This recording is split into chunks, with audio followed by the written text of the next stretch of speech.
জমির মালিকদের মতো ফ্ল্যাটের মালিকদেরও প্রপার্টি কার্ড দেওয়ার বিষয়টি নিয়ে উদ্যোগ নেওয়া হয়েছে বলে মঙ্গলবার বিধানসভায় প্রশ্নোত্তর পর্বে জানিয়েছেন মুখ্যমন্ত্রী ডক্টর মানিক সাহা। ফ্ল্যাট মালিকদের প্রপার্টি কার্ড দেওয়ার জন্য ইতিমধ্যে পদক্ষেপ নেওয়া হয়েছে বলে জানিয়েছেন মুখ্যমন্ত্রী ডক্টর মানিক সাহা।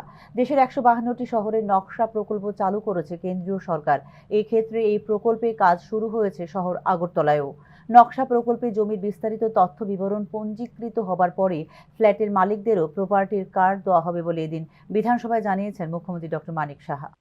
প্রয়োজনীয় বিষয় তো আমার মাননীয় মুখ্যমন্ত্রীর কাছে আবেদন থাকে সরকারের কাছে, যাতে যারা ফ্ল্যাটের আগরতলা শহর বা রাজ্যের বিভিন্ন জায়গায় যারা ফ্ল্যাটের মালিক আছেন তাদের জমি নিরাপত্তা এবং তাদের অধিকার থাকতে আমাদের 1960 যে টিআইআর সংশোধন করে যত দ্রুত সম্ভব ব্যবস্থা গ্রহণ করে।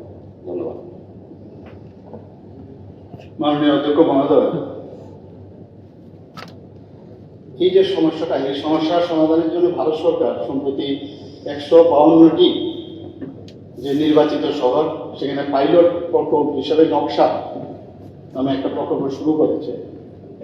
এতে করে আমাদের ত্রিপুরাতেও এর কাজ চলছে। ড্রোনের মাধ্যমে feature extraction, digital elevation modelling পদ্ধতি, তো সেই কাজগুলো এখন আমরা কয়েকটা জায়গার মধ্যে আমাদের পাইলট স্টাডি হচ্ছে। যখন সেটা হবে সম্পূর্ণ সমস্ত হরাইজন্টাল এন্ড ভার্টিক্যালি সেটা দেখা হবে, তখন জমির মালিক এবং ফ্ল্যাটের মালিক